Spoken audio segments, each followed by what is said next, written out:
Very well with my hair. Oh, I think we're live, y'all. Oh, hey everybody, it's JJ Conway. How you doing? How you doing? Trying out this new feature in StreamYard that allows us to do a vertical and a horizontal broadcast at the same time. I hope it's not getting anywhere confused. I actually hope y'all can hear me. We're trying also out another mic. I keep getting new mics, and then it turns out that what's really going on is it's the computer. My computer is dying, and I'm stubborn, and I do not want to switch to Microsoft Windows 11 until after I have finished my doctorate, because I really don't want to have to learn something new when I'm already stressed. All right, so let me just test this out real quick. And I'm stubborn. Well, it seems to be working all right. All right, so let me go ahead and close that out. And all right, so tonight we're... Oh, who is this? Hello. Hello. Do you have something for us today? Here's talking to the mic. Okay, so as you know, if you've been watching, I've been doing these certain football cards. Happy football cards. Please stop trying to talk with a British accent. But I like it. Okay. Yeah. I might be doing podcasts, but for now, I'm doing these in Mom's classes. Okay. Now, this one says 33. Victory shines brightest after the tough battles. Try not to move the mic too much because it's going to sound scratchy for them. What does that mean to you? To me, it means if you fight tough, then you will see victory shine. I think. Okay. I'm a banana. Banana. Ultra Nene. Ultra Nene. Ultra Nene theme song. Ultra Nene. Okay. Ultra Nene theme song. Ultra Nene. Ultra Nene theme song. Ultra Nene. Ultra theme song. Yeah. Make sure to visit my YouTube channel as Ultra Cubby. A lot of great videos out there. Peace! All right, there you have it. I'm not sure what that was, but whatever that was, you now have it. Okay. So today we are going to talk about weaponized gift giving. Did confirm that everybody can hear me. We're trying out a new mic. For those of you who first of all, I just want to say I'm so happy y'all are on this broadcast. For like the last 4 weeks, we have had so much trouble actually getting a stream to go that one day I made up some slides. So we were like 30 minutes late starting because I made up some slides because I couldn't get the video to work. And then now we're like, okay, let's the last one, I think we just filmed it off air. And I don't even know if y'all have seen it. So we're going to check on that because now I realize I should have checked on that. But tonight, y'all, we've got some fun topics to talk about. And I had actually hoped to talk about them before the holidays were over.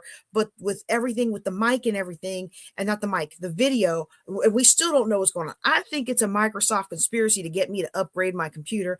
And like I said earlier, I'm not upgrading nothing until I get this doctorate done, because I don't want to have to try to learn anything new. And I don't know if my podcast ever get to anybody who works at Microsoft. I keep saying I want to get up there to Seattle and work with the ladies that I love from Women in Cloud.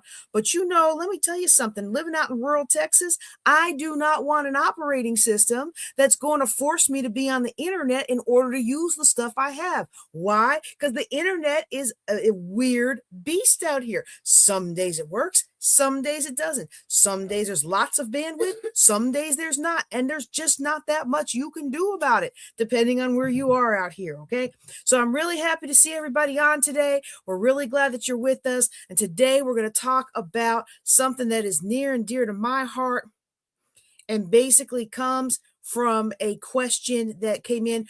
Wait, before I start, If you're new to me and my body of work, this is our live podcast recording of the Ladies of Wealth podcast. So I want to welcome you to the Ladies of Wealth podcast. We broadcast Thursday nights and we extract from that broadcast the podcast for the 3 or 4 podcasts for the next of the week or whatever that turns out to be. And so if you are listening to me as part of the Ladies of Wealth podcast, I encourage you to come out on Thursday nights, because one thing I like to do is most of the time, unless we're doing some kind of marathon and it's already 1 a.m, most of the time I will stay on till the last question is answered. So if you've got questions, drop them in the chat. Go out to ladiesofwealth.com/contact, drop your question in the anonymous box there, or you can leave a voicemail there at ladiesofwealth.com/contact, and then I'll be able to play that and we'll answer it online. Okay, so today we're going to talk about weaponized gift giving, and we're going to start off by answering this question that came in. Okay, so what is that? What is that? Oh. Ah, you know what? That is still okay, y'all. This emergency light video is still my #1 highest watched video every week. It's taken on a life of its own. Well, I'm so glad you're here with us today. Thank you so much for being here. You know, I got a little bit of that depression era grandparents in me. You know, if use it up, wear it out, make it do or do without. You know, and we definitely got good use out of that emergency light. Much better than some of the new ones that are out there today. Okay, so all right. Here's the question that came in. Okay, hold on. Hi, JJ. I'm glad you're releasing new episodes again. Me too, lady. Look, I'm definitely glad to be getting those episodes off of my computer and into YouTube. So for those of you who don't know what happened, for like a year, we were fighting this battle with copyright on YouTube. So I bought rights to music for my videos and advertising through John Maxwell team in 2019. Somebody took that music, they did something with it in 2021, and now they're going after people with copyright hits. And I'm like, but I bought this 2 years before this person claims to have used it to make whatever they're making. So it's just been a whole rigmarole. So what's happening now is we've got a lot of that cleared up. We're starting to push those episodes out. So you're going to see a whole lot of the old episodes that should have been there, and now they're going to be released on YouTube. I think most of them are still in the podcast itself. You might have heard it audio wise, but YouTube don't play, y'all. Ooh, I got shut down bad over that. All right, I'm still trying to get my monetized back. So look, help a sister out, like, subscribe, hit the bell so you know when I'm going live, and tell 20 million friends that they need to subscribe to this channel too, so I can get my monetization back. Okay, seriously though, back to the question. Hey JJ, I'm in my 50s from Pittsburgh. Oh, 412, baby. Let's go. Let's go. Let's go, Penguins. My guys are watching the game right now. It was 6-1 when I came back here to film. So I don't know what the score is right now, but let's go, Pittsburgh. All right. I need some clarity because the situation is starting to feel manipulative. My sister consistently gives me gifts she knows I don't like, won't use, or physically can't use, including high-end spa products that contain ingredients I'm allergic to. Oh my goodness, y'all. How annoying is that? Hey! It's so good to see you. It's so good to see you. Wait a second. I'm going to get to this question in a second. If you are the person who asked the question, I promise you I'm going to get to this. But let me just say here, hey, we're going to build everybody up here today, okay? We're going to build everybody up if we can. All right?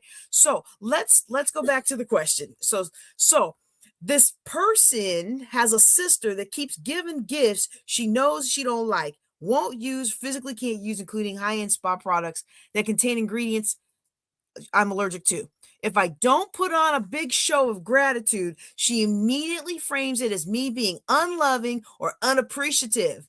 When I push back and say that's not true, the conversation flips into guilt, emotional pressure, and an expectation that I owe her something expensive in return.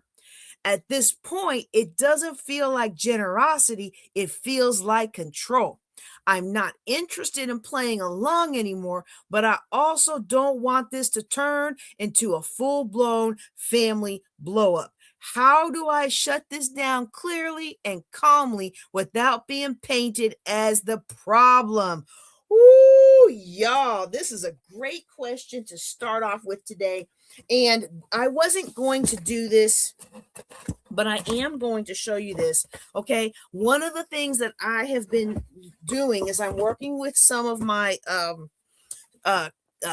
young people who are on the spectrum, and we are working through this book. Now, I know if you're saved and sanctified, you're like, what is she holding up? Okay. It is called The Black Book of Power by Stan Taylor. That's not his real name. That's the name he goes by. And not only does it walk you through manipulation and other kinds of tactics, but it shows you, it trains you with exercises how to recognize feelings in others, what other people are really thinking and feeling. So if you're on the spectrum, this is really helpful. But if you're just a regular ordinary person, if you're like me and you're like, I point things out with logic and people just dig in and they reinforce their positions, it's because you cannot fight emotion with logic. Okay. The more that somebody is emotionally attached to the outcome, the more your logic just makes them more mad at you. Okay. So if you're interested in that, I think I've got the link down here. It is an affiliate link. Okay. Oh no, that's apps built. Oh yeah, that's good too. I'll the link should be in the notes that already accompany this. Okay. So when you push back and say, this is what she says that made me think of that book. When I push back and say that's not true, the conversation flips into guilt. It's because the conversation was not based on logic. It's not based on logic, so you can't fight it with logic, okay? All right, so now, how do I shut this down clearly and calmly without being painted as the problem? Okay, so now, let's talk about what's actually happening here. This is known as manipulative giving or weaponized giving, okay? I'm gonna give you some other examples. All right? I have a family member who routinely gives me things like this. Like, for example, I have been sober since before, not after, but before I gave my life to the Lord at 22 years old. Okay. Actually, technically a week before 22. So I was 21 when I gave my life to the Lord. I was also 21 when I gave up alcohol. Okay. I was a cadet at the Air Force Academy. I was about to graduate. I showed up drunk to a physics final project I was working on with the team. And the crazy thing about it is my classmates celebrate me. They celebrated me. They had never seen me drunk before. And the one guy, I don't remember who he was, but he was like, it's nice to see you taking matters into your own hands. Now, here's the problem for me. I was never a good drunk. I was the kind of person that got over analytic. And so when he said, it's nice to see you taking matters into your own hands, my over analytic brain, souped up with whatever alcohol does to me that it doesn't seem to do to everybody else, that it makes chill, was like, wait, this is not taking my life into my own hands. This is giving up my power. And I mean, it was just, okay. So I decided never again. I was not a good drunk. This was not for me. Gave it up. 2 weeks later, the Lord filled me with his Holy Spirit and gave me the strength to stay away. That's 29 years, y'all, that I've sworn off alcohol. And I still get booze as gifts and clothing with boozy sayings on them. And it's basically gotten to the point where I avoid gift exchanges with this person because they rarely ever give me something I actually like. And I'm at the age where I don't really care anymore. You know what I discovered? There's a byproduct of perimenopause. It's called the I don't care. And so apparently your hormones that make you care, they start siphoning away when you start entering a certain age. Okay. So maybe yeah, my mom turned me on. I forget what her name is, but this lady who's like the I don't care club. So my mom turned me on to that last week. I was like, yep, I used to care way too much what people thought. And now I'm just like, you know what? You do you. I got a good life. You do you. My life ain't perfect, but you do you. You want to have something to say about me? You can go say it over there because I'm having a positive, happy zone only. Okay. So now This is what feeds into, hey, power couple here, him and his wife, y'all, Delano Johnson and the beautiful, beautiful Monique. Hey, were you coming to say hi? They are amazing, y'all. You coming to say hi? Look, he's up there. Hi. Anyway, all right. So the thing is, here's the thing. Guess what? When you start standing up for yourself, you cannot. Sorry, hate to break the bad news to you. You are not going to be able to get out of this without hurting some feelings and having people make you having people think you are wrong, having people get mad at you, having people get upset, and especially this sister of yours that keeps giving you these lame gifts. You know why? Because she knows she's doing it. Oh, y'all, she knows she's doing it. Let me take him off there because he may not want to be associated with what I'm about to say. So maybe you got a family member. Maybe you got a family member that does you like this, right? Or here's another one that I've had in my life. Maybe you have too. Maybe you have too, or you know a friend who has, and you're like, girl, why you put up with these people? Because sometimes we just don't know what to do.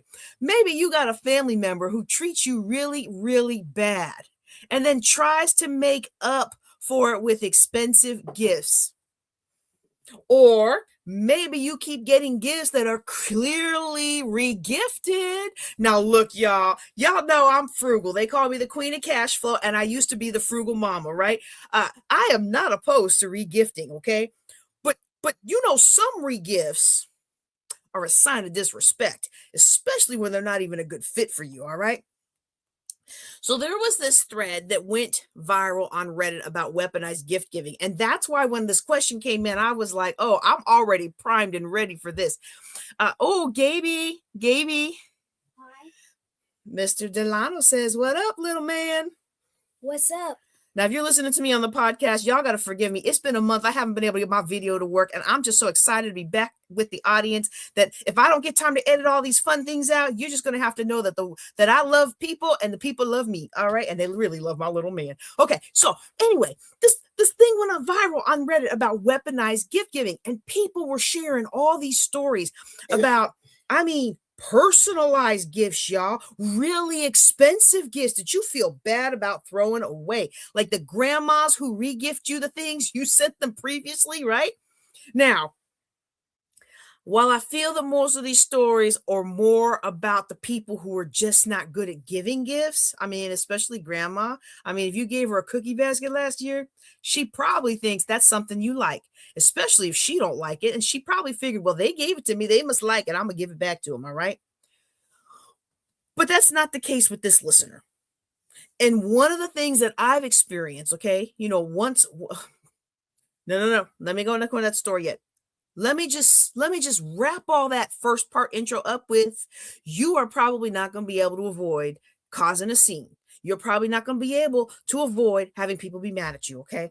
And so here's another aspect of this, because I think I might have said that already, but I just want to make sure. I keep getting distracted by all these comments. Oh, y'all, I love comments. Okay, so give me some likes, some love, some subscribes. If you're on YouTube, hit that bell, because apparently on YouTube, it's not enough to just subscribe. Like, they cannot make it easy for you to just subscribe, right? Like, you got to subscribe and hit the bell and hit this and do that and give your left pinky toe so that you can get on and get people. But you know what you don't have to do on YouTube? To see stuff you don't want to see, you just have to exist, right? But to see the stuff you want to see, you got to put in a little effort, okay? Make sure you guys do the same thing. Here, get on this little one. Get on the little one. Okay. Get on the little one. Make sure you guys visit Ultra Cubby on YouTube and subscribe and hit that bell. All righty. All right. So now, here's another thing that's not the case with this listener, but it's something I have completely experienced. All right. One time I lived in an area. And if you are somebody that was my friend in that area, please know I'm not talking about you, because you were my friend. You wouldn't have done this. Okay. I just want to reassure you. But both the ladies group that I was associated with and my job, Secret Santas, were the worst.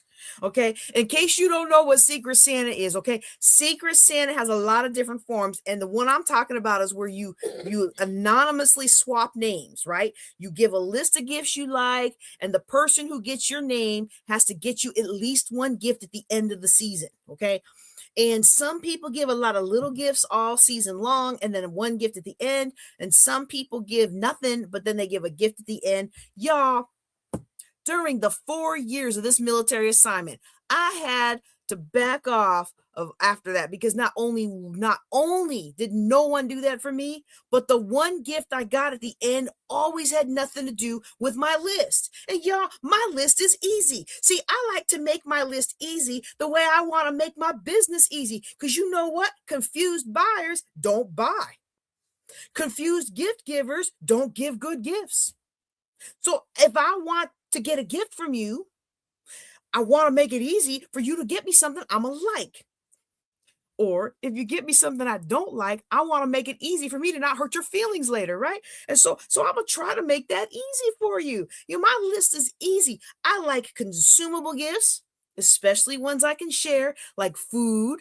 I like energetic gifts that don't last. And by energetic, I mean they bring life, or they bring energy to your space, like flowers. I like gift cards, especially those that make my travel easier or are a nice treat. Now, do not get me Target $25 gift card, $10 gift card. Ain't no Target in a 2-hour swath around me. You get me a $25 gift card at Target, I gotta drive 2 hours to go use that gift card. That did not come out the way I wanted it, y'all, but I'm serious. It cracks me up when somebody's like, yeah, I'm going to get her this thing that's in Dallas because she's near Dallas. Dallas is 3 hours away. And I appreciate it, but your $10 gift card to this furniture store in Dallas does not go very far. As a financial planner, let me take my friend hat off. And let me put my financial planner hat on. As a financial planner, I would like you to spend your money where it makes an impact, okay? Hang on.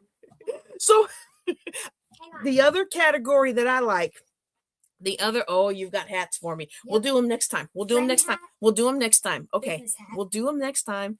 The other kinds of gifts that I like are shared experiences. Now it works out because I'm doing this after the holidays. So you don't have to think I'm ponying up for gifts, right? My birthday's not till Memorial Day weekend, and the holidays have just passed, so I'm not trying to get gifts, so I guess that worked out.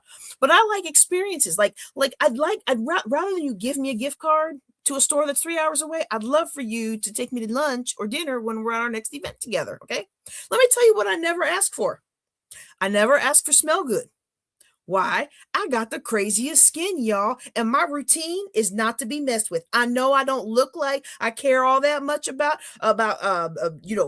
highfalutin skincare and products, but the stuff that keeps the skin clean and clear, it takes a certain process. Otherwise, we got Pizza City going on over here. So no, I don't ever ask for smell good, because it breaks me out usually. I don't ask for Bath and Body Works. I don't ask for whatever the other ones are, okay? I don't ask for tchotchkes. You can see behind me, I don't even have room to put them. And I don't ask for clothes. I'm hard to fit. I look like I would be easy to fit, and honestly, since I moved to Texas, let's face it, I'm rocking a lot of t-shirts and a lot of hoodies lately, right? But for the most part, I'm hard to fit. I don't just buy stuff without trying it on, okay?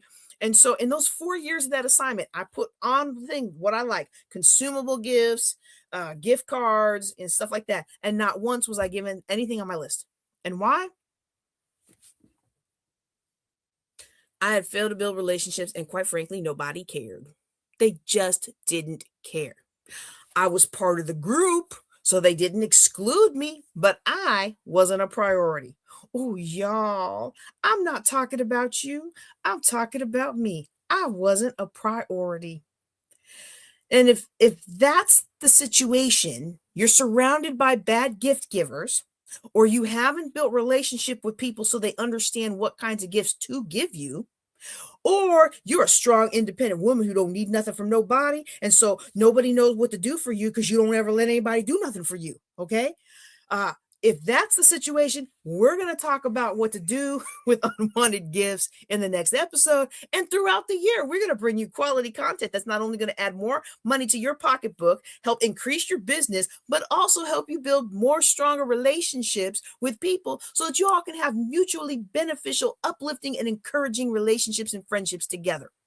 Basically taking you along the journey that I've had to go on in the last 10 or so years, when I realized my life was basically spent doing everything for everybody else, and I didn't even know who I was anymore. When I didn't know who I was anymore, then I couldn't have other people in my life who knew who I was. And when I couldn't be genuine with myself, I didn't have people in my life who could be genuine with me. Okay.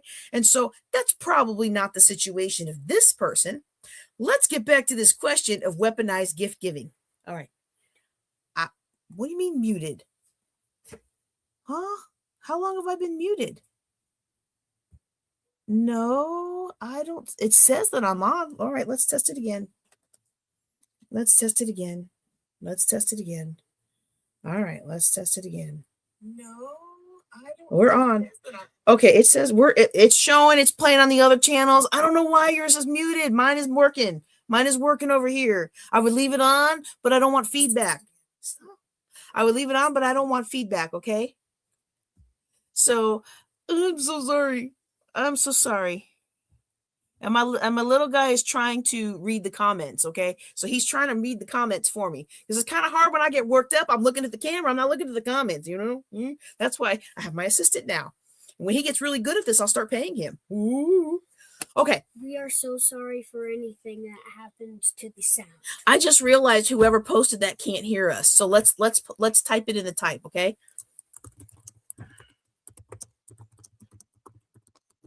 I'm writing other channels hear me fine. Would you switch channels?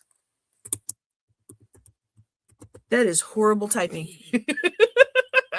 Okay, but we got to get to this. If I keep just getting distracted, it's going to be one podcast episode on just one question. And that's okay. You know what? That's okay.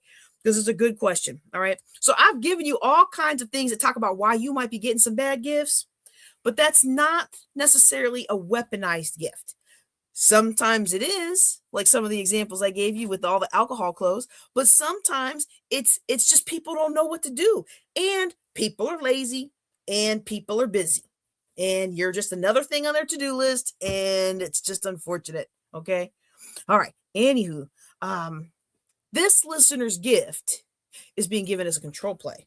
See, her sister isn't just unthoughtful or forgetful. Her sister isn't just trying to downsize or pass on her latest Tupperware or Longaberger purchase, because she wants it to go to a good home and she doesn't want it cluttering up her house, okay? She's literally, wait. Let me back up. Beep, beep, beep. Back that truck up. A lot of older people who are giving us gifts that we may feel, wait, I might resemble that remark soon. A lot of times somebody who's older than us, who's giving us a gift, we're like, why are they giving us? They may be trying to downsize. They may be trying to pass on the things that they cherished for a lifetime to somebody that they think will cherish it. Okay. So just because you don't want that Longaberger basket, don't necessarily look at it as a bad gift. Now, there have been times where maybe somebody bought something at a party.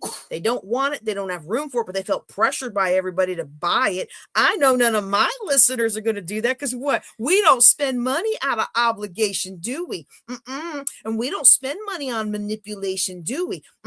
We spend money on things that are uplifting and encouraging, that are needed for our family. And then we spend money on things that either help us build good relationships or help us move our businesses forward. But we don't go to the party and get pressured to buy $100 worth of junk we don't need just because we want to look good in front of the ladies. Not at Ladies of Wealth. Oh, no, sir. No, ma'am. We don't do that. That's why we have wealth. We don't spend it out of obligation trying to make ourselves look good in front of buy stuff we don't want in front of people to impress people we don't like. Okay.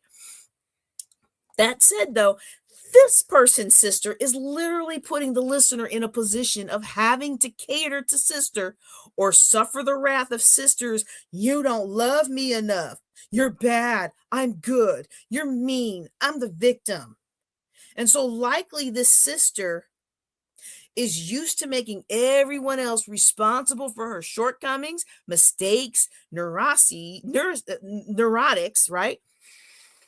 And until this dear listener jumps out of the weaponized gift-giving merry-go-round, I'm honestly concerned she's going to begin to dread the holidays. Rather than just dreading holidays with sister, start dreading them at all, okay? And there's a flip side to this, okay? The guilt tripping you into getting them the gift they want.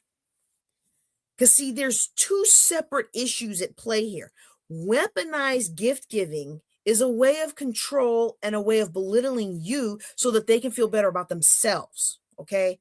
When somebody gives you a gift that they know is going to break you out, or that knows that is contrary to your beliefs, or that know you're not going to be able to use, and in their mind, they're thinking they're going to put you in a bad position because now you got to figure out how to politely accept this gift and how to move forward. Okay. Shall I give them the spoiler? You don't have to. There have been many times someone at a party or, even as part of an event has given me a bottle of alcohol, and I have had no problem saying, thank you so much, but I don't drink. And I have had people like, you shouldn't do that. You should just accept it and give it away or throw it away later. No. See. I don't feel guilty. If you give me something I can't use, I'm going to give it back to you. If it's not something I can use. I don't want alcohol in my house. I don't think I'm gonna get drunk and do something crazy, but as a pastor, as a minister, as someone who's been sober longer than I've been saved, I just don't want it in my house. And if somebody spent money on it, well, surely you want it back so you can drink it yourself. I mean, I'm just being polite. I'm just being kind and considerate. Okay, so we got two separate issues here. We've got the one issue where people are purposely doing things to make you feel bad, to put you in a bad position, or because they want to have some form of lording over you. The other side of what's happening with this listener, is the guilt tripping into getting sister the gift she wants. And y'all, I know a lot of my ladies of wealth, because you've come from humble beginnings. You have pulled yourself up and you have made it happen. And you found a tribe of people that'll uplift and encourage you and push you forward and help you to do good in your business and stuff. Because you've done that, all of a sudden, everybody else in your family that decided they were going to sit around watching TV all day instead of building their own empire, they come out and feel entitled to your paycheck. They come out and feel entitled to the fruit of your business. They come out and feel entitled to whatever it is, your contacts. Oh my goodness. I was shocked. I was shocked, y'all. And I was pleasantly surprised because I didn't think I was like that, right? Like, I'm just a good person not good. I shouldn't say good, but it does sound so pompous. I'm just a normal person trying to do what the Lord's called me to do. And I have surrounded myself as best I can with other people who are doing what they feel the Lord has called them to do. And when this person beats Bobby Flay, and this person is on the news with her multi-million-dollar business, and this person is in this TV show, and this person's built this multi-million-dollar app, like, to me, it's not a surprise. It's not a surprise. We're good people doing good work, and we're getting paid well to do good work. Like Dave Meltzer says, I'm going to have a lot of fun, help a lot of people, and make a lot of money. I like it, right? So I found out this last year was the first year I had people trying to get to me so they could get to my contacts. And I was like, when did my contact list get so worthwhile?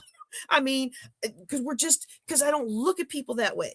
Maybe I should more. I don't look people. If you're in my life, yeah, we may be doing business together, and I hope we make good money together, but you are not a means to an end for me. You are not a means to it. I am not with you just because I want to take advantage of you. If you are a client that I have gone after, you haven't been a client for a while, you haven't done this and that for a while, I'm not just in your life because I want you to pay me.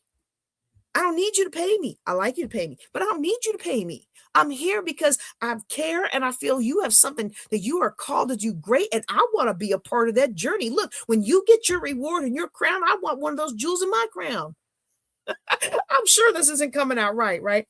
But as we lift ourselves up, we're going to find that more and more people who didn't, and especially if you come from those humble beginnings, you're an overachiever from a family of underachievers. You're going to have people feel entitled to your paycheck. People who feel entitled to the benefits of your business, people who feel entitled to your contacts, people who feel entitled to the VIPs that you hang around. Okay, they're normal people to you. We're all doing good work, but other people see the glitz and the glamour, and they want to rub elbows with somebody they think they can manipulate into making them rich with an easy button. Y'all don't even get me started. Okay, let me tell you something.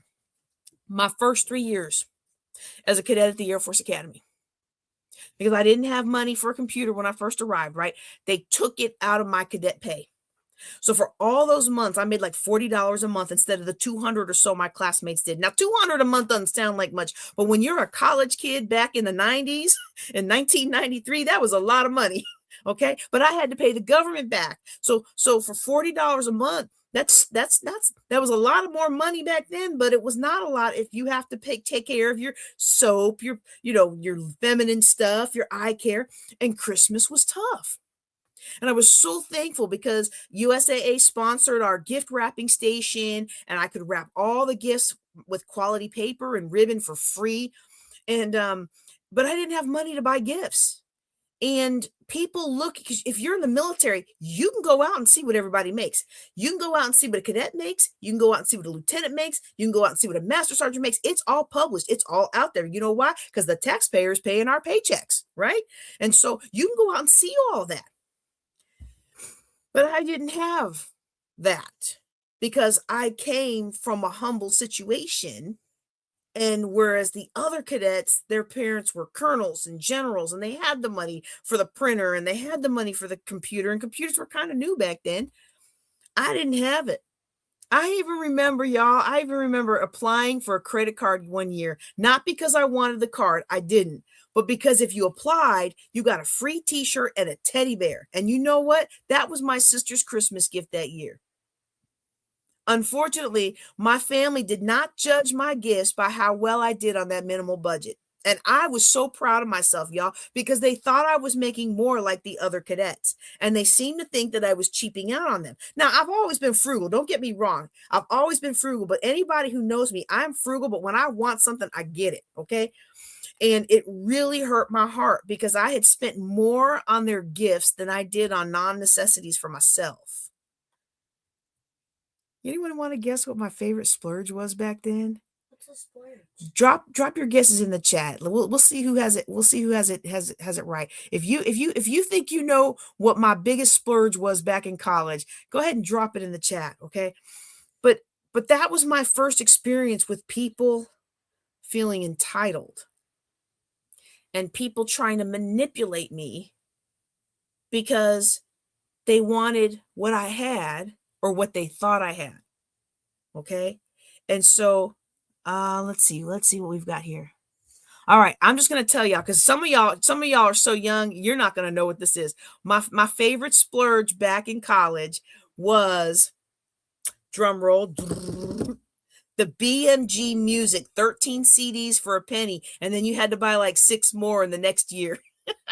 I loved it. I would buy them, fulfill it, close it, buy it, fulfill it, close it. And I still miss my thematic movie theme orchestral disc that BMG put together. I have no idea what happened to it. It was my favorite study disc. Okay. So when it comes to that, I had to learn to ask what was on people's gift list. But even then, it was always crazy expensive stuff. People wanted luggage. They wanted trips. And I'm like, really? Just because I make a lot doesn't mean I had a lot. And I actually didn't make a lot. And the stress, y'all, the stress I felt over that was enormous, especially since I graduated from the Air Force Academy making more money than my parents made combined on day one, and also with so much debt that even Kmart declined me for credit when I tried to set up my first apartment. Do you know how broke you gotta be and how bad your credit needed to be for places like Kmart and Walmart to deny you credit? Y'all, that's and let me tell you, back then they weren't sly about it, okay? They weren't stealthy about it. It was Janine so and so. I don't know if I was Wiggins by then. Janine Wiggins, please come back to the Kmart desk. There's an issue with your credit, and they do it over the loudspeaker, and everybody in there, including my other classmates from the Air Force Academy, who were all on our first duty assignment, hear that there's an issue with my Kmart credit application, and we all know what that meant, y'all. Oh my goodness. That's when I realized I couldn't allow people to manipulate me into buying them stuff that were outside of the parameters of what I could afford. Now, quick plug, y'all. If you make a lot and you don't feel like you got a lot, let's sit down and work on your finances. For real, okay? I will help you the way Larry Burkett helped me after my embarrassment at Kmart. And I called up his ministry and said, I need to do something about this debt.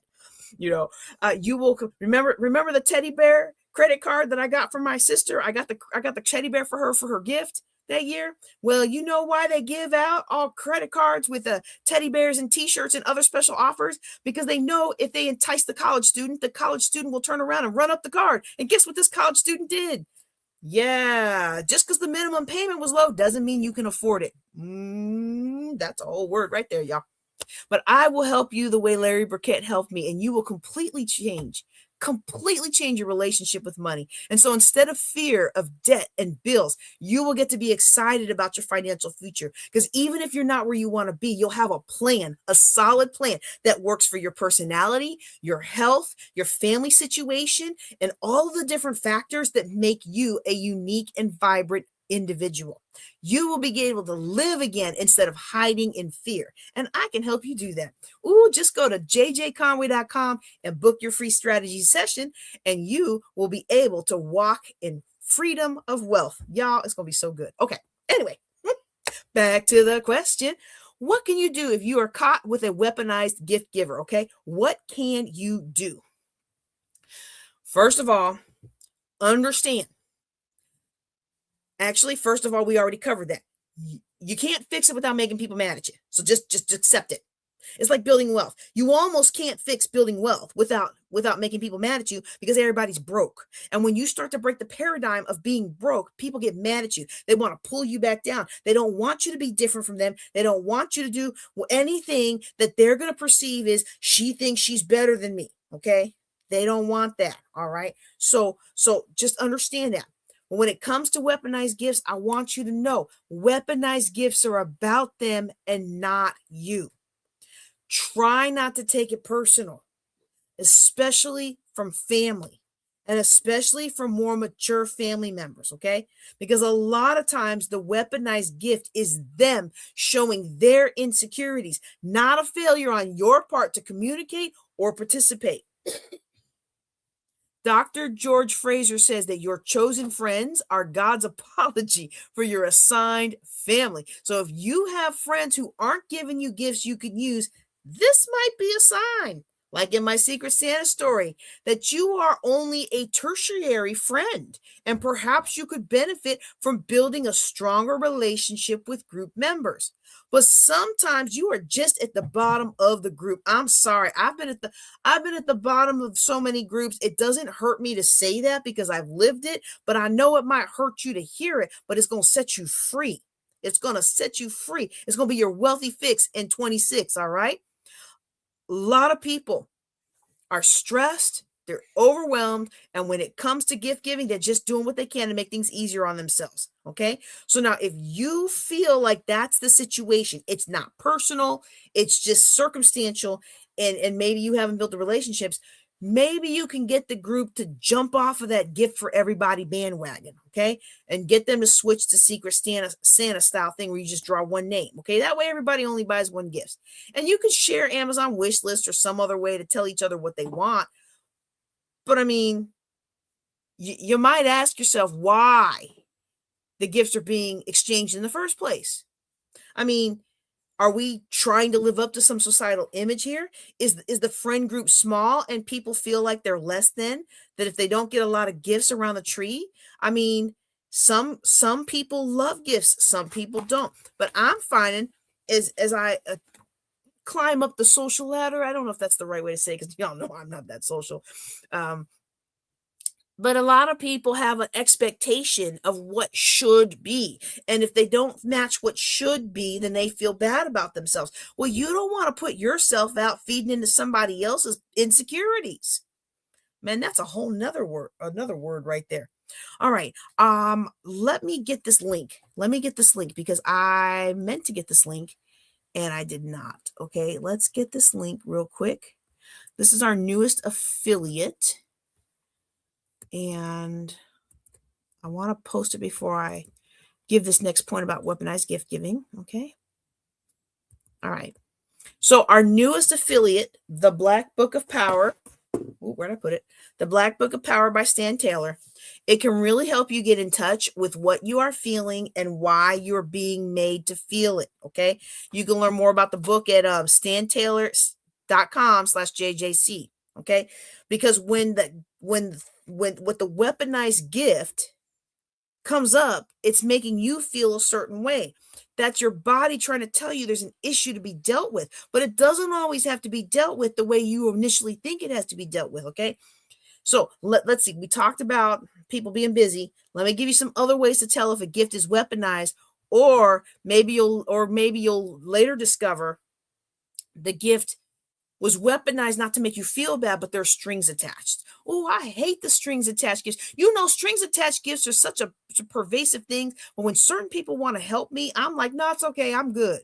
And I'm not saying that because I'm strong and independent. I don't need nobody else. Look, y'all, I learned that the hard way when I was laying in that hospital room, and my friends helped me once and my friends helped me twice. And then after that, they're like, you're too needy, because they were used to me being strong and independent and not needing nothing from nobody. So I don't play that game as much anymore. Okay.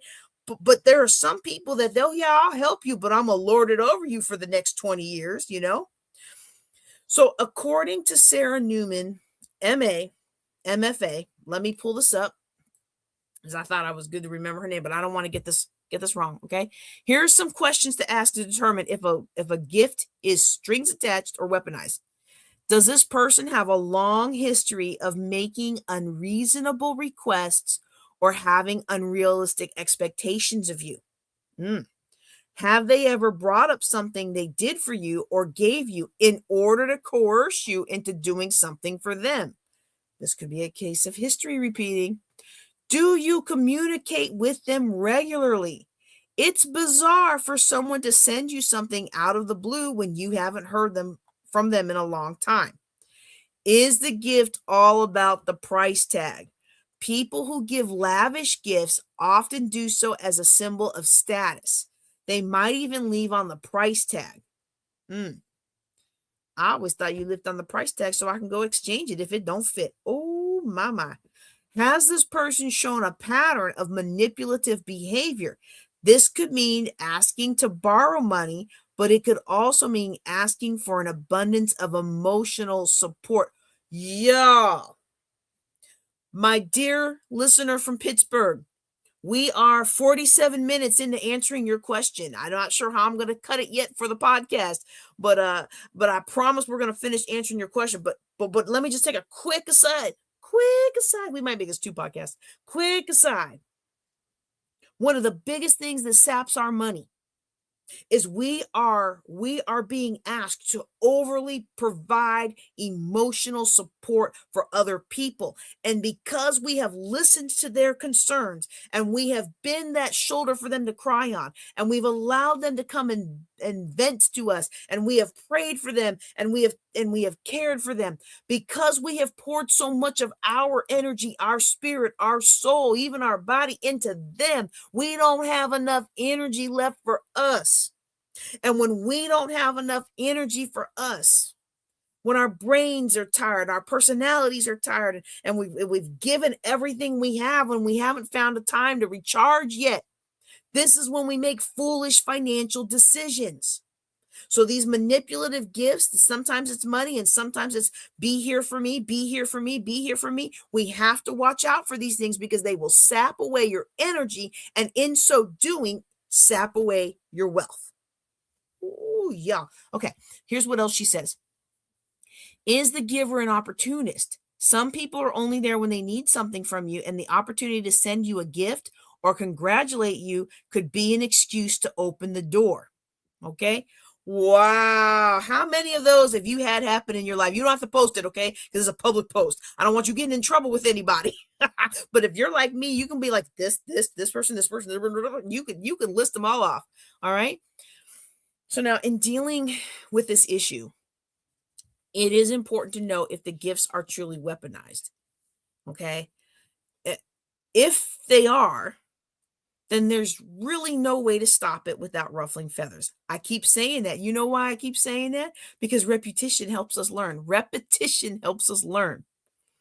And I say it once and you might be like, but there's really no way to stop true weaponized gifts without ruffling feathers. There just isn't. If you suggest a change to the gift giving and the person seems relieved rather than offended, well, then that's actually pretty good sign they weren't trying to actually give you a weaponized gift. If you receive a gift out of the blue from someone who only gives you gifts right before they ask you for money and you call them on it, it could lead to a lot of unwanted drama. Does that mean you shouldn't say anything? Only you will know. Most of the time, the few legit psych sites that I found this on, psychological sites, they tend to agree that unless you really need to address it, just let it go until the weaponization becomes more apparent. So, for example, your brother gives you an expensive luxury spa day for Christmas. He has a habit of over-the-top gifts followed by requests to invest in his new business opportunity. If you don't feel comfortable rejecting the gifts, even though you know the request for investment is coming, just say thank you. Sure enough, not even halfway through January, probably by now, if this happened at Christmas, he's going to ask you to invest in his company, invest in his crypto company. Oh, you should do this for me because I gave you that expensive luxury gift for Christmas. Even worse, y'all, if he adds in, all you got me was a plate of home-baked cookies. One of my favorite gifts. All you got for me was a plate of home-baked cookies. You know what you do? You let him know how you appreciated the gift, but you're still not going to be investing. And it won't take long before his manipulation is so unprofitable for him that he stops buying you these gifts. Even if you liked the spa day, there's no requirement to do for him later. Say it with me now, okay?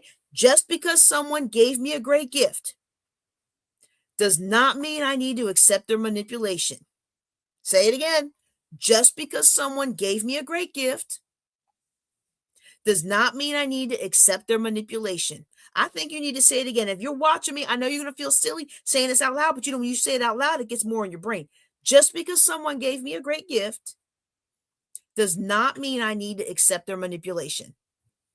That sentence alone will change your year. All right.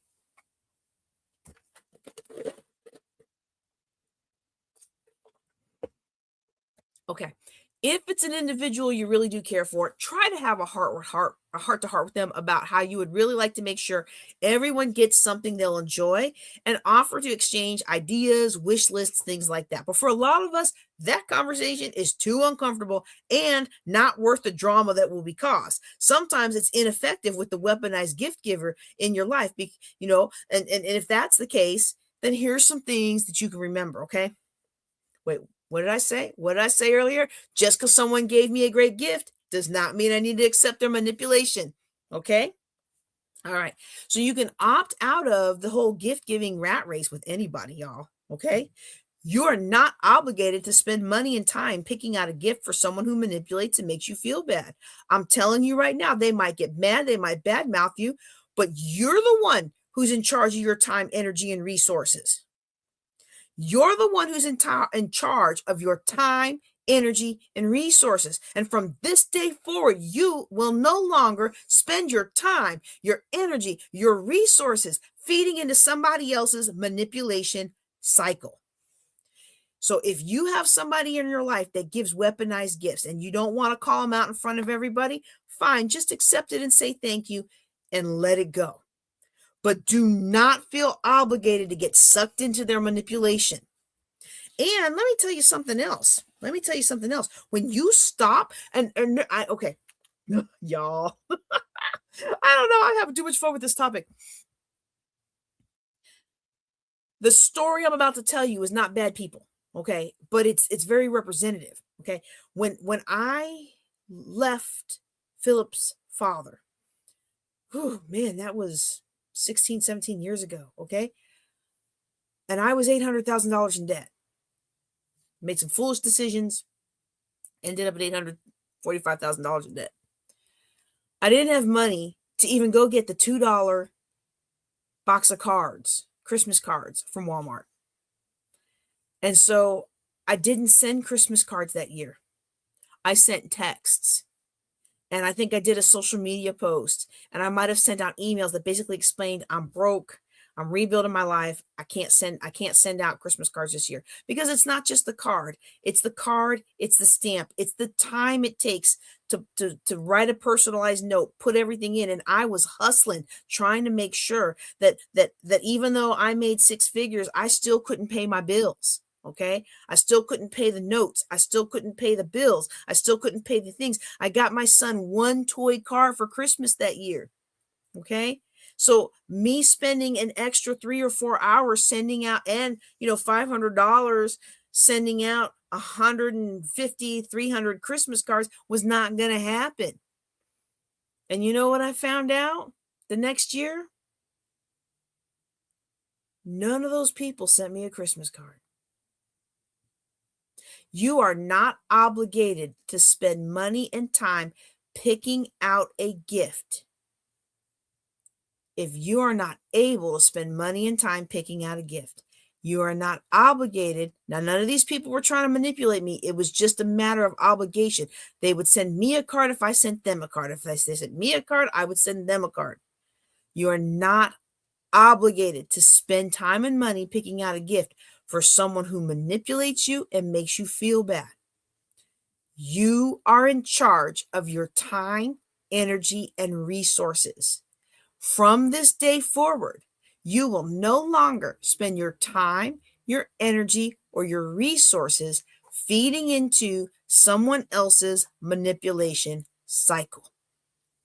This is JJ Conway. You are listening to our live recording of our Ladies of Wealth podcast. I hope that you can use these lessons to break free from manipulation and weaponized gifts that are holding you back from achieving your financial goals. Now, if you're listening as part of the podcast, I encourage you to join us Thursday nights for the live recording. And be sure to check out the next episode where we're going to talk about what to do with unwanted gifts. If you are listening to us live, just hang tight for a second. I'm going to get a little something to drink here, and then we're going to continue with part 2, what to do with unwanted gifts. Now, I spent so much time on that last one. I don't know if I cut out all the frou-frou stuff. Can we get it down to one podcast? We may just leave it 2 podcasts. So this is my thing. If you are listening to me, and we broke that first, I'm messing this up. Okay, let me try it again.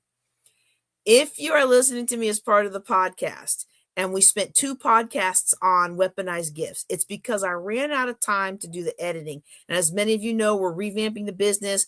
My intern graduated, so we're doing new stuff, and we're trying to reset the business and kind of make things a little more streamlined and incorporate more AI into it. We're just not there yet. So I may just elect to push this out rather than try to make it perfect. Is that okay? And so if you are hearing me, and this is the second episode on that, I want to thank you for coming along with me on the ride, saying hi and having fun with my son and things like that. It means the world to me. It really does. Okay. But I do want you to tune in next time, because we will talk about what to do with unwanted gifts. Okay. And we're going to start that recording in about 2 seconds. About 30 seconds.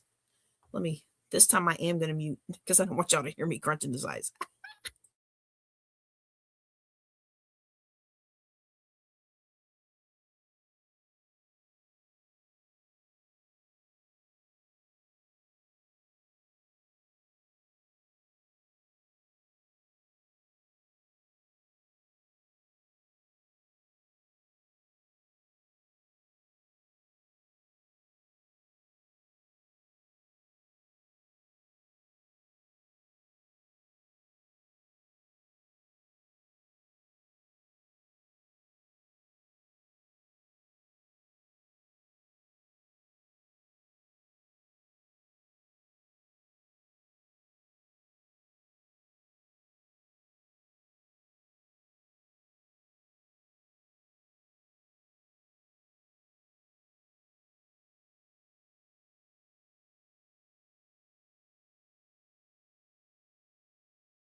Nope.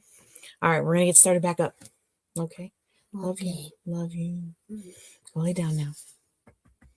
I'm sleepy, but I want to be a part of the thing. Oh, you've been a great part of the thing. You have. All right, but let me go ahead and get this going. Good night, sweetie. I have to teach you that Sound of Music song. What? So long, farewell. Au revoir, Wiedersehen. What? What's the first one? Good night. Good night. Auf Wiedersehen, farewell. Yeah, where all the Von Trapp kids sing. Oh, we're unmuted. Okay, I'm sorry, everybody. Okay. All right, I want to welcome you back to the Ladies of Wealth podcast, live recording. This is JJ Conway. We've been talking about weaponized gift giving. Right now, what we're going to do is we are going to talk about what to do with unwanted gifts. When it comes to unwanted gifts, we need to remember that usually bad gifts are not about us. In fact, I hesitate to use the term bad gifts because bad implies that something's inherently wrong and some things are just not applicable, you know? Sometimes bad gifts, for lack of a better term, are about us, but mostly not. So we need to learn the difference, okay? So for example, if you do a white elephant gift exchange and the gifts all stink, I mean, that's kind of what happens. People, they set a gift limit of $20 and people show up with a $5 blanket and they hope they come away with a $50 gift card, right? That's not about you. That's just part of the game. And if it bothers you, then just bring a cheap gift next time or do like I do. I bring stuff I would want. I bring stuff I would want. I don't ever go to a white elephant gift exchange anymore and not bring something I would be happy to take home. And it's so hilarious because we did one recently and I brought money. And I think because what I should have done in retrospect was get a bunch of bills, so it made a big bag. But it was just one bill, and it was a high bill, so I just folded it up and put it in there. I kind of wanted to surprise whoever it was that got it, right?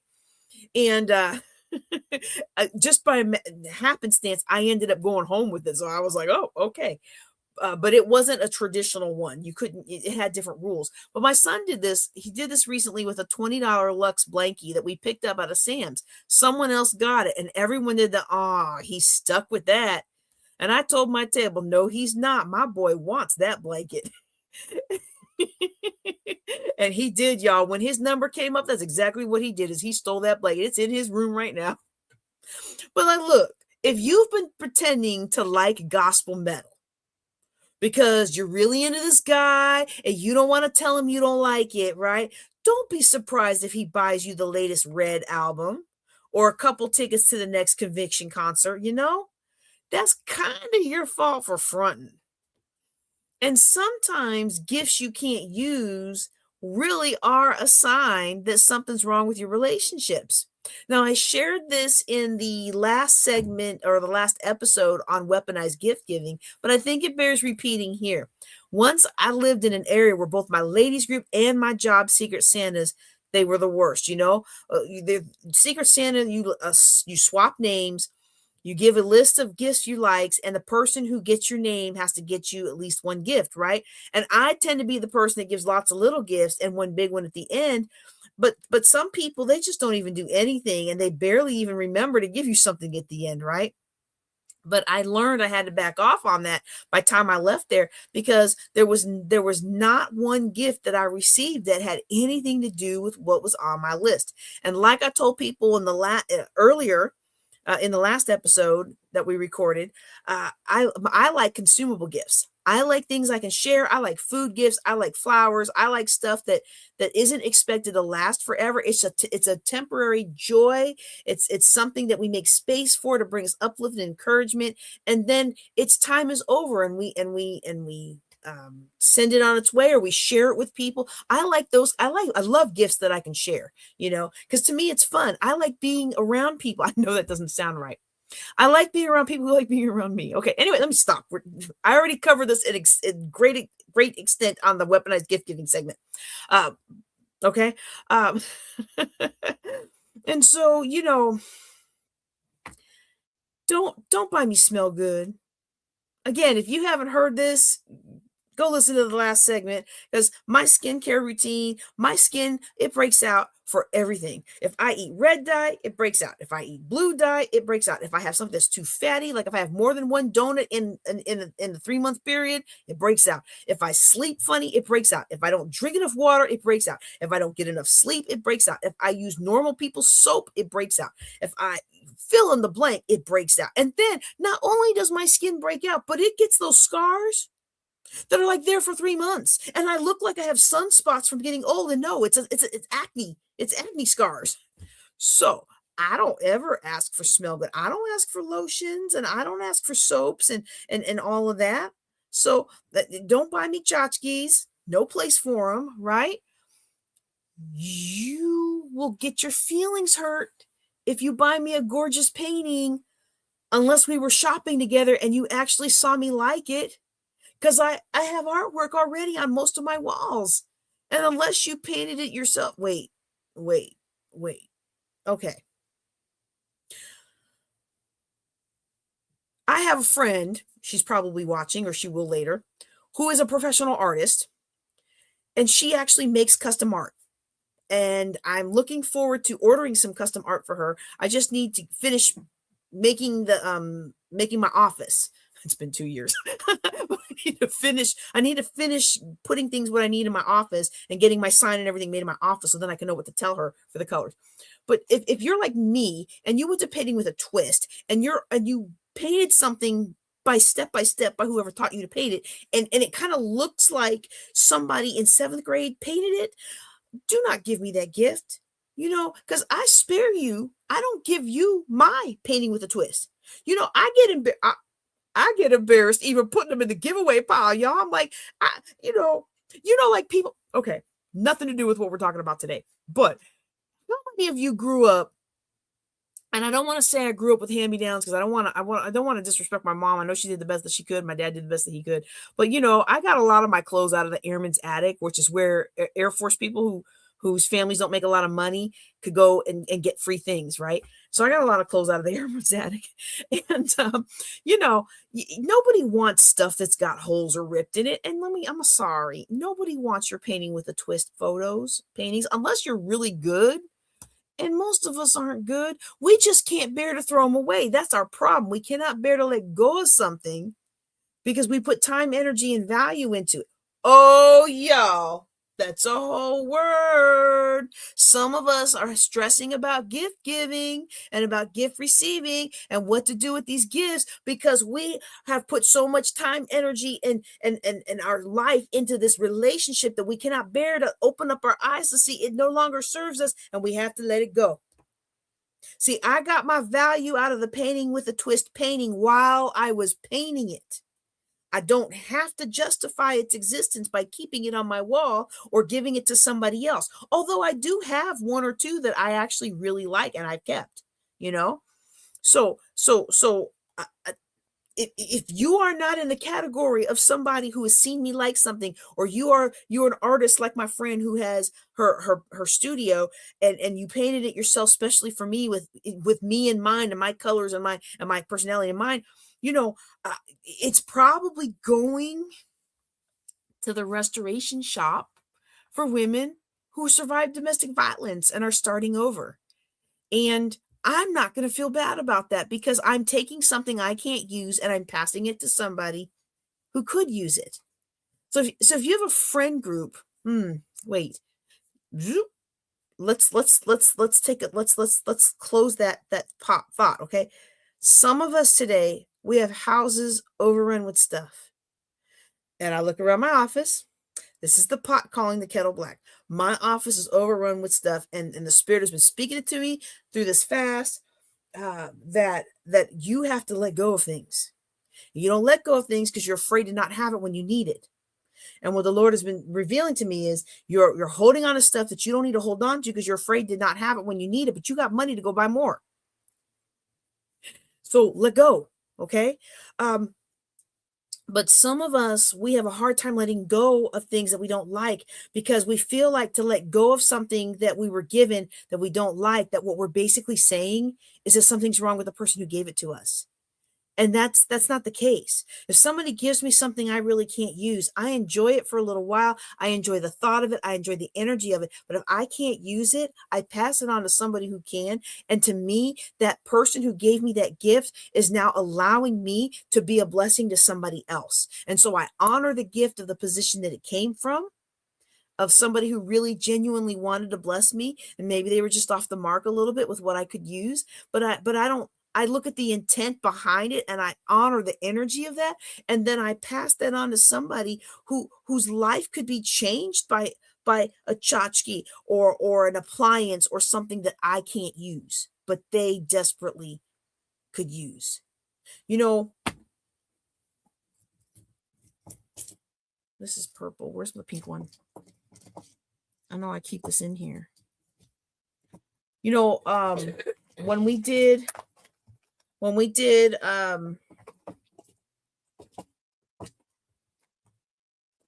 oh, I think I left it in my office when I did the last example. Okay, so I'll use this. This isn't it, but I keep one as a reminder.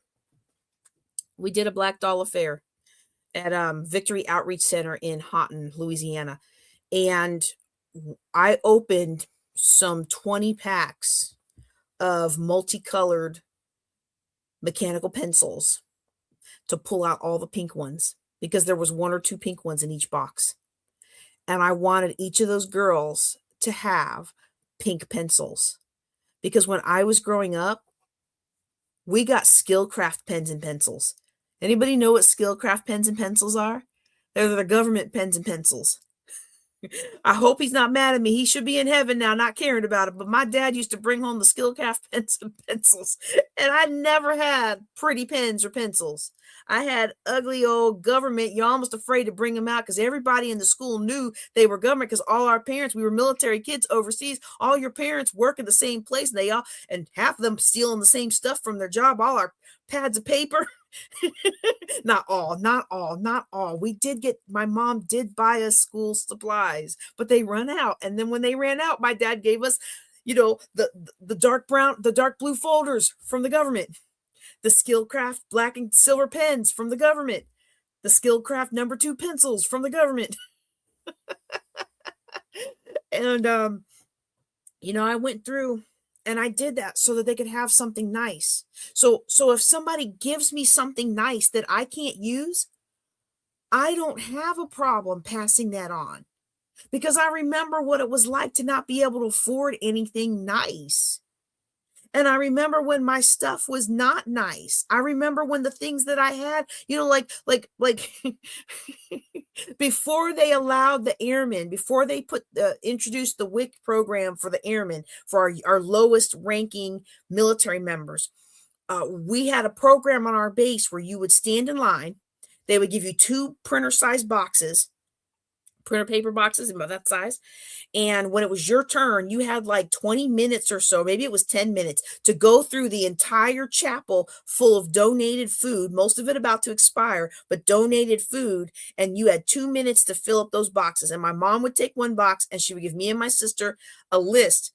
And only after we finished finding everything on her list could we go around and scour for things like candy or cereal that was not healthy cereal and stuff like that.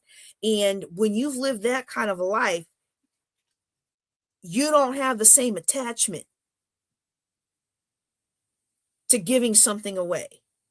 Because for me, when I'm giving something away, I don't give away junk. I don't give away stuff that's ripped up. I don't give away stuff that people can't use. If it's that ripped up, it goes in the trash. I'm giving away stuff that people can use, that people would like. Back then, I remember one time I found a thing of cinnamon candy dots, the little teeny tiny hard cinnamon candy dots. Oh my goodness, this really takes me back. And nobody else in my family liked them. I had the whole bag to myself. That was a treat for me. Okay. So maybe you don't have that background, and maybe all your life you've been taught that it's rude and it's unkind and it's disrespectful to pass on something that came into your life that you can't use. It's not disrespectful. It's not rude. You are giving that item new life. You are taking that item off of your cupboard or out of your garage or out of your storage shed or out of the bottom of your closet, and you are putting it in the hands of somebody who might cherish it. The same way that my girls, when I did that event at that church, those girls were so excited about their pink pencils. Okay? So don't be afraid to give something away. All right.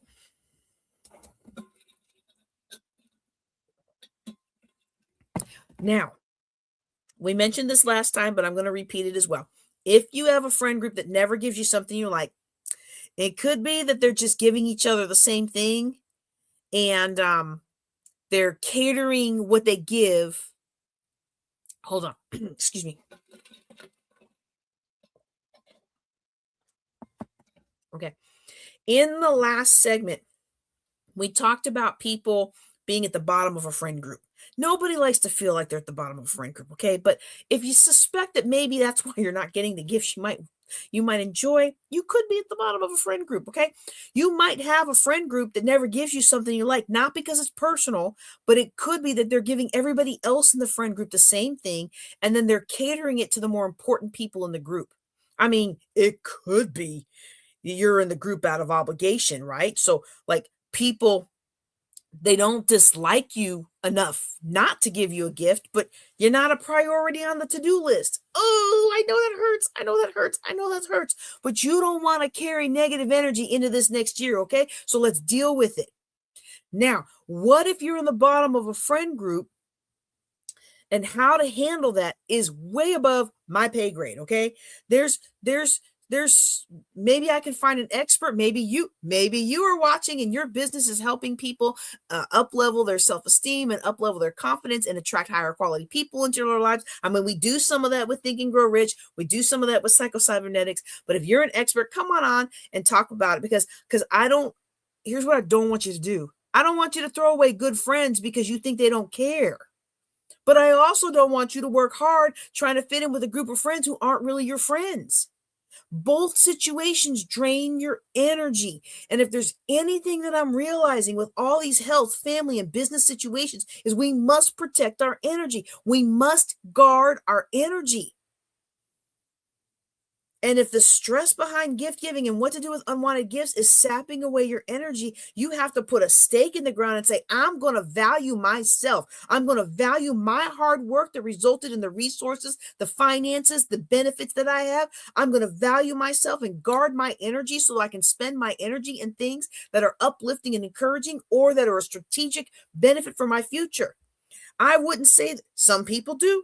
I wouldn't say that cleaning is uplifting and encouraging to me. I can't stand it. That's why my desk is piled up with stuff. I'll put it away one day, and one day never seems to come. But some people get very therapeutic benefit out of cleaning. Okay. So maybe you get energy from something and somebody else gets energy for something else. But the thing is, cleaning, whether or not we like to do it, it is a benefit strategically. Okay. I was going to say brushing my teeth, but I actually do enjoy brushing my teeth. I like how my mouth feels after I've washed and flossed. I know that's so lame, but I do. But maybe somebody else doesn't. But even if it didn't make me happy, it's still something that's good for me. So I'm not trying to say we only do things that make us feel good. Okay. Sometimes the feel good is knowing that, we're doing something today that our future self will thank us for. But if our future self, let me tell you what your future self is not going to thank you for. Your future self is not going to thank you for stressing over people who don't like you and you don't like. Your future self is not going to thank you for spending thousands of dollars trying to fit some mold that you weren't born to fit in. Your future self is not going to like you hamstringing your future so that you can today try to fit in to this mold, fit into this level and look the part that you don't even like, wearing clothes and things that you aren't even comfortable in because you're trying to show you're just as good as anybody else. I'm here to tell you, you're already just as good as everybody else. And when you stop chasing after that and stop chasing after your energy with that, then it will free you in your finances. People come to me for help with their finances. Like, I don't make enough money. Very rarely does somebody come to me that doesn't make enough money. Not everybody, but almost everybody that comes to me makes plenty of money. but they throw it away trying to make up for the energy that they're wasting on things that are not good for them. And when we just came out of this holiday season, and gift giving can be that thing. And now it's January, everybody got to pay off the Christmas bills that they ran up. So we're having this conversation so that when you end 2026, you're not going to be in that same position, because you're not going to give gifts and waste energy on things that are not part of your strategic plan. Okay. Woo. Sometimes the gift giving mismatch is because we're actually not in tune with levels of friendship. I made that mistake a lot of times while healing from trauma, because thinking someone was a friend simply because they were kind, you know, when you I'm trying to learn to say things in ways that don't necessarily make people in my past look bad. But anybody, this is one thing that I'm discovering as I work with, and I'm considering becoming a counselor, and I work with other counselors and stuff. One of the things that I'm learning is people see your trauma before you ever even open up your mouth. And people see the pain and the hurt in the first sentence or two that you speak. And so I don't want to make it sound like you're not hiding your trauma. I'm just going to say I wasn't hiding my trauma. I didn't even know I had trauma. If I thought I had trauma, then I thought I was still doing a good enough job. And then I realized that because of my word choice, or because of my energy, or the way I carried myself, or the things that I did, or the things I didn't do, the stuff I didn't get done, the opportunities I did not maximize, they were all because of past trauma. And one of the evidences in my life, might be my life, may not be your life, might be my life and not yours, but it may be somebody you know, but it might be yours, was thinking that someone was a friend simply because they were kind. Thinking that somebody cared simply because they were kind. Thinking that somebody wanted to pursue relationships or friendships with me simply because they weren't mean.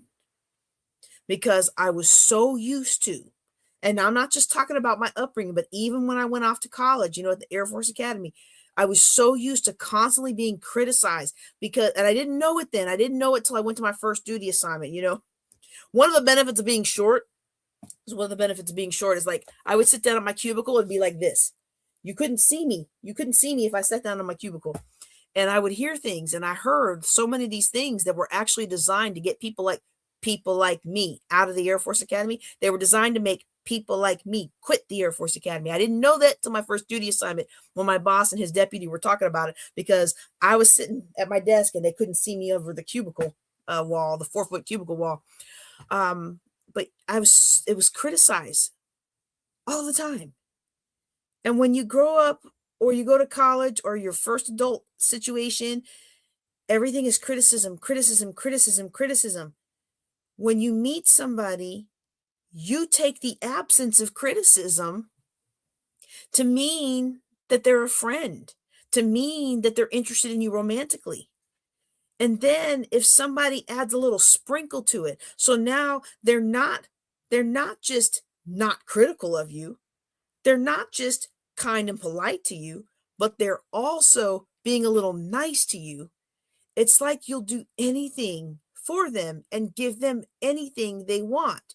Not you. I'm talking about me. Not you. Talking about me. I might be talking about one of your friends. I'm sure you got a friend who, anytime a guy throws her a wink, she's in love with him and already planned out the wedding and their kids. And not you. Not, of course not you. You wouldn't fall for that. But I'll admit I fell for it, and some other people did too. And they come to me as clients, and we work that out, and we put financial guardrails around their spending, so that the next time something like that happens, whether they feel it or don't feel it, until they go to counseling and get healed of the trauma, they at least have the guardrails that say, well, we're not going to do that. Okay. And sometimes because of that, we can think that certain people are friends, inner circle friends, when they might just be peripheral friends. Now, in the next episode, I'm going to talk about levels of friendship. I'm going to relate it to gift giving. Okay. But we're not going to focus on that right now because we're still talking about what to do with unwanted gifts. And you already know my biggest recommendation is pass them on if you can. Okay. So now, despite these and other situations that might be a little personal for you, most unwanted gifts is not personal.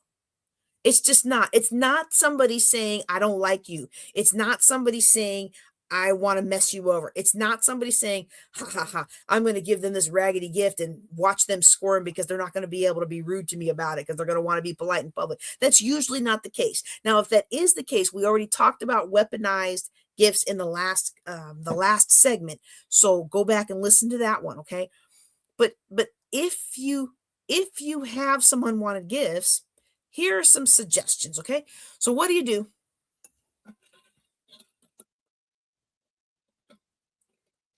I mentioned this last time, but just in case people don't go back and watch it, I mentioned, being sober from alcohol since 21. I got saved just before my 22nd birthday, and I still don't drink. But I still get people giving me alcohol. And it's so funny because when I say something about being a non-drinking preacher, it's always met with like this smile and wink, like, of course you are, because all the preachers are, or I know plenty of preachers who enjoy this in the privacy of their homes, right? Like there's always this like wink, wink kind of thing, like, of course you're holy, right? The worst is when someone gives me like a shirt with wine glasses or one year, oh, this cracked me up. They gave me pants that said all lit up with the holiday lights. And at first I thought it was cute because I didn't know what lit meant. This was a while ago. Okay. Lit was just becoming a thing. And my son was like, Mom, do you know what lit means? It means drunk and high. So you never saw me in those pants. But barring any sin or something that's incompatible with your beliefs or something that's going to, get you fired, what do you do with gifts you don't want? Okay. Now, just to be clear, I'm not talking about anything anybody gave me this year. In fact, I've got one of my favorite gifts right here. This is one of my favorite gifts right here. It's one of my favorite gifts. And it's not the earrings you gave me are already in my Christmas stuff. And my eye patch is in the bathroom for me to use. And what about the ladybug purse? I didn't see a ladybug purse. Or the red purse that I got. You mean my organizer? My travel organizer? Yeah. Oh, I love this. I love it. But this is my favorite gift that I got this year. These are some crystal pens, some Sharpies, and a pretty notebook. I mean, I got some other gifts too, but this was my favorite, like, friend gift that I got. It's my notebook. You can't have it. You can't see it on the thing, but it's like gold and purple. And here's what I like is it's at the top. Okay. Because when I write, I want to be able to write on both sides. And if you have one where it's on the side, well, when you're writing this way, it's fine. But then when you want to write on the other side, you're like, eh. So I love this. The problem is I want to put only positive things in it. And lately the stuff I've been writing has not actually been very positive. It's been explorations of things that need to be explored, but I love that. Okay. Anyway, I don't know why I got on that. Please. I'm sorry. I just want people to know. That I'm not talking about them. Okay. I didn't give away any of my gifts this year. Okay. Okay. Boy, I got distracted. What was we going to talk about? Okay, so what to do? What do you do with unwanted gifts? Okay, first thing you can do with unwanted gifts is you can share them at work if they're edible or even if they are somewhat perishable. If it smell good or something like that, you can take it to work and put it in the bathroom. And sometimes people might steal them, but a lot of times people just share the lotion and they're happy to have something that's different from dried hands from that standard old cheap soap that they put in your work. So especially if you're like me and you want something treaty, you want a treat, but you don't want to eat all those calories. You don't want them all on your hips. You can share it at work. Okay. We all know that you can return stuff. this is the first year where we returned something on Amazon because someone bought something for us that didn't fit. And I was surprised. I never had returned something on Amazon before, and it worked out really well and allowed us to have credit to go get something else. And so that was really nice. Okay.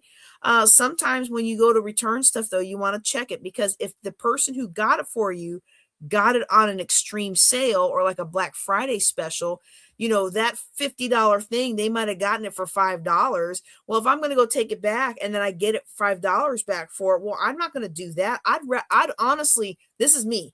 I'll either regift it or donate it. Okay, I know regift is a bad word. I know, but you know what? It's a valid thing to do. Okay. Now we're past Christmas, but like next Christmas, if it's too late to regift, please, if you're going to regift something and you're going to save it for a future thing, please put a sticky or something on it to remember who you gave it to or who gave it to you. Okay. Now, if I buy you sweet treats, okay, and you next year say, well, JJ gave me Swiss Miss or Swiss Colony, so I know she likes Swiss Colony, and you buy me some Swiss Colony, I'm not going to look at that as regifting. I'm going to look at that as, okay, you saw what I like. But maybe I got you this really cool mug. I don't have a problem with you regifting if you have 20 of these already. Like I have like 4 of them, and people keep giving me new ones and I want to use them. And so, I'm going to use it for a little while and then I'm going to pass it on to somebody else, because these are fairly expensive mugs, but I don't want to, I shouldn't have said that, because I haven't been passing them on. I have a goal to pass them on, but I love them. It's like mugs. I'm like, anytime we're somewhere, me and my son, I'm like, oh, I could get a mug. And my oldest, he's like, Mom, you already have a whole cabinet full of mugs, and then another cabinet full of mugs that you don't use, that you just don't want to get rid of because they have meaning. Okay, this is derailing really quick. If you're listening to me on the podcast and I didn't get a chance to edit this out, I am so sorry. But this is a sign that I'm getting tired, because I'm just getting a little loopy and silly now. Okay. I actually was silly. I was silly at my son's school today, and I was joking around, but I think the ladies I was joking with thought I was serious, because one of them gave me this look like, she is so dumb. And I thought, I'm not going to tell you what I thought, but but I was just playing around, because when I'm tired, I kind of get silly. And so, wait, let me just go through them again. Okay. Share it, regift it, return it.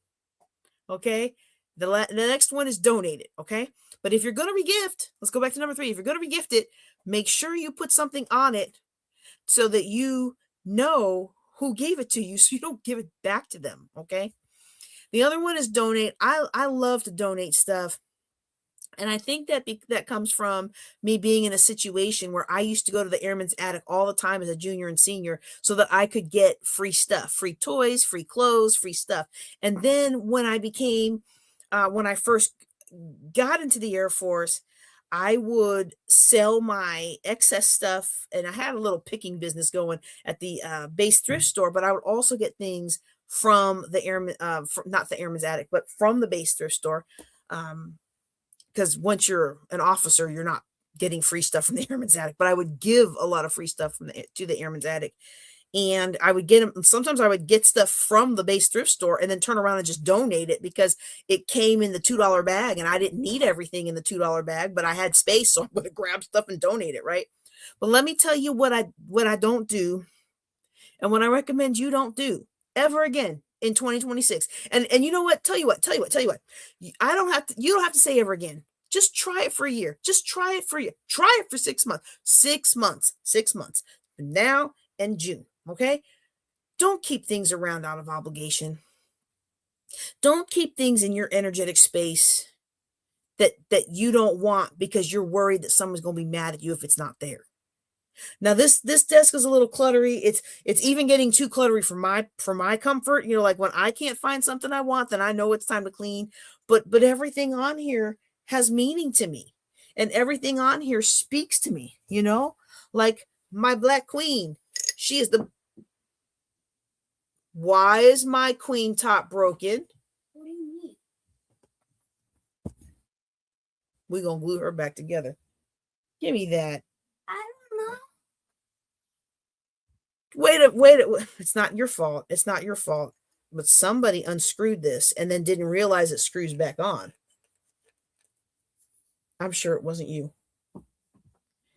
It's probably your brother. How would my brother know?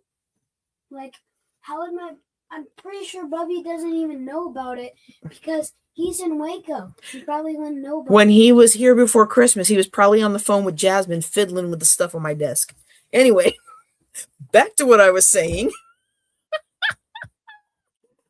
What I don't do is keep things around out of obligation. Okay, so I've got this cluttery desk, but my black queen, this chess piece is the most powerful player in the game.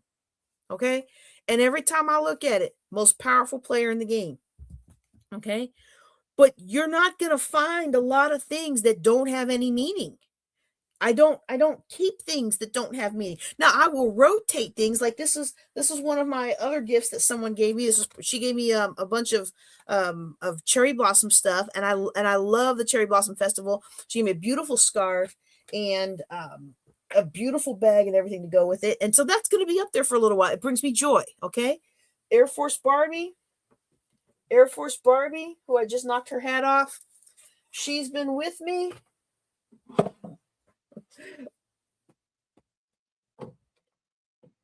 Air Force Barbie has been with me since I was in 10th grade, 1990. This doll, this doll is 35 years old, y'all. And Air Force Barbie went to the Air Force Academy with me.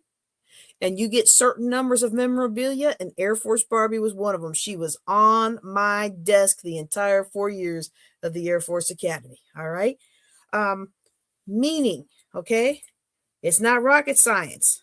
My nuclear engineering degree, right, has meaning. Don't keep things out of obligation. Don't keep things just because somebody gave it to you. Now, and if you're in one of those kinds of families,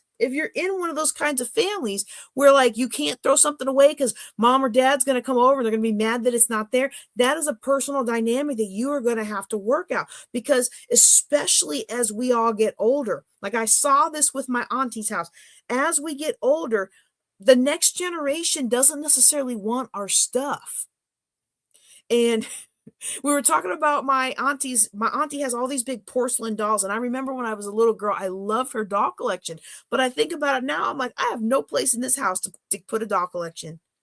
I have no place for something like that. And even if there's some of her dolls that I might have wanted when I was a little girl, there's none in there that I would want to bring here because none of those have any meaning for me. And I don't know, times have changed and people don't collect the things the way they used to, right? And it got me thinking, I felt so bad. I felt so bad for my mom because she was like, yeah, none of y'all want my stuff. And I was racking my brain. I was like, what does my mom have other than family photos? And maybe her movie, because my parents got the movies now. They got every movie. But other than the family photos in the books, woo, I don't know if mom still has the books, but she had all the books. Look, I got a whole lot of education, probably some education I shouldn't have gotten out of a book, but at least it was out of a book and not a visual movie. You know, that makes a difference psychologically on our kids. But other than those things, I'm like, I don't know what I would want. You know, I think about my dad's house and what did we take from my dad's house? I took some Steelers gear. We took his laptop bag. Y'all have seen my video on getting rid of the bag because, you know, I felt obligation to keep it. But then I realized dad never used that bag. It was buried in a closet, practically brand new. He probably had the same problem I had. He used it for a little bit and realized it wasn't that great. But here I was holding on to it because it was one of the last things I had from him. He's gone on to heaven. I wasn't going to get nothing else from my dad, you know? Don't keep things around out of obligation, because when you let go of things that don't bring meaning or joy or inspiration to your life, now you are opening up room in your life for the things that do. And that doesn't mean that we don't have sentimental value. I've just shared with you some of the things that there's sentimental value for me, the materials money from our family trip, the football, from a lot of my John Maxwell. You can't see all of them up there.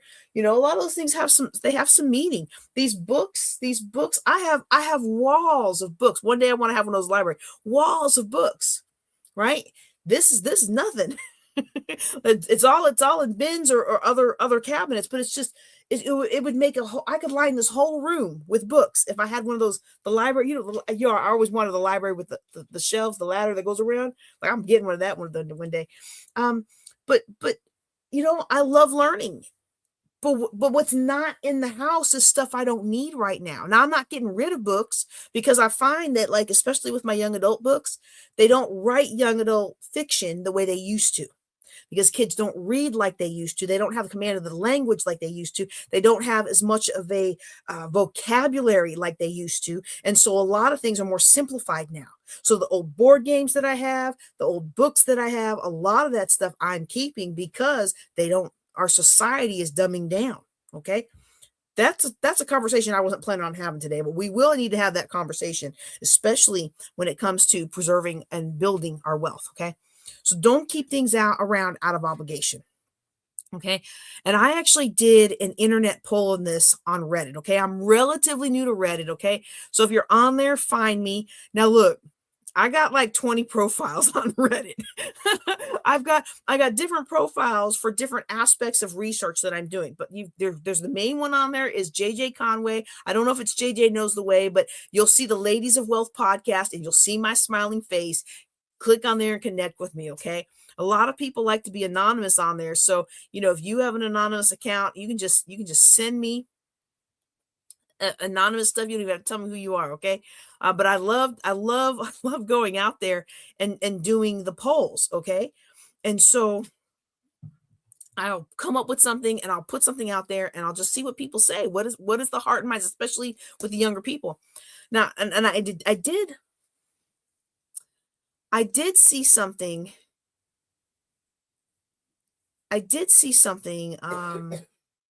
Never mind. So one of the polls was about keeping gifts, okay? And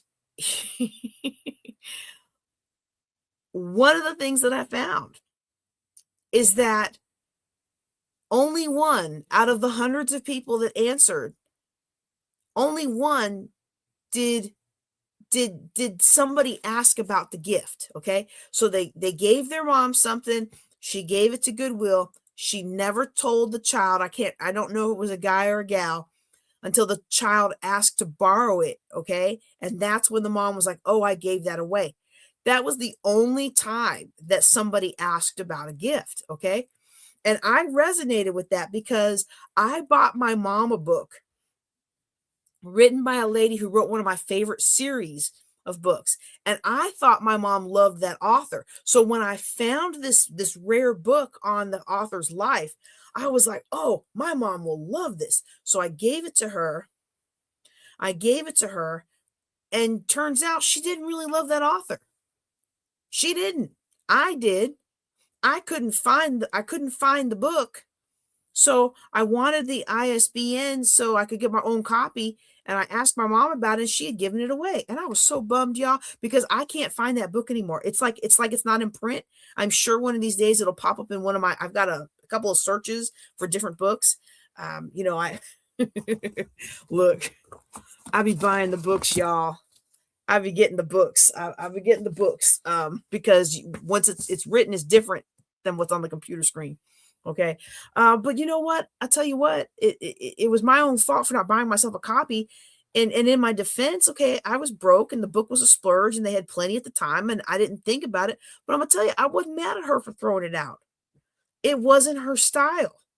She didn't throw it out. She gave it away. She gave it away. That was the wrong phrase. She didn't throw it out. Let me re-say that.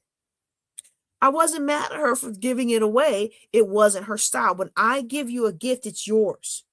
And if you want it, great. And if you don't want it, I might like to know so I don't buy you the same thing next time. But when I don't see you display it or talk about how lovely it is, I might get a hint that maybe it wasn't your favorite jam, or I might get a hint that maybe you enjoyed it, you read it, and you passed it along. Okay?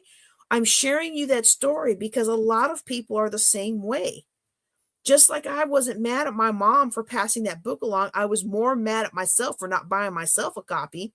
I foolishly figured I will just end up getting it from my mom eventually. But the thing is, the consensus was that if something was store-bought, most people weren't going to remember it. So just regift it or donate it. Okay.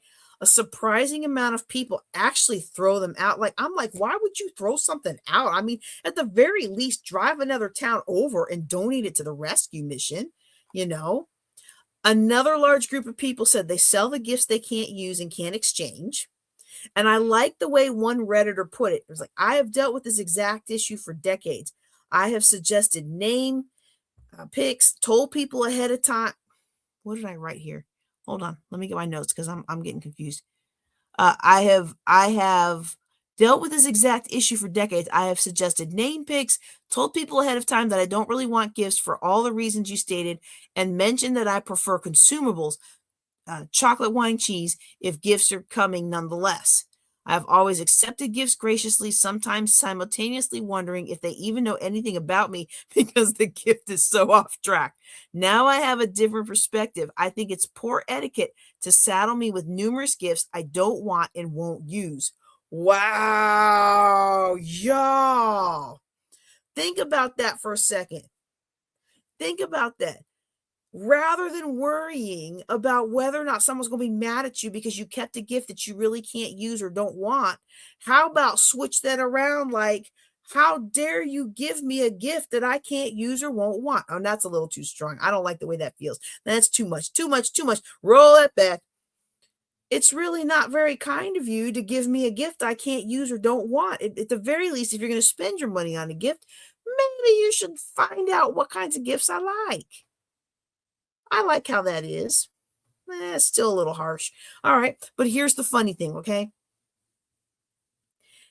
Everyone seems to be worried that the gift giver will be looking to see if they use the gift, okay? I don't, but not from, but from a control freak perspective, right? Because I already know.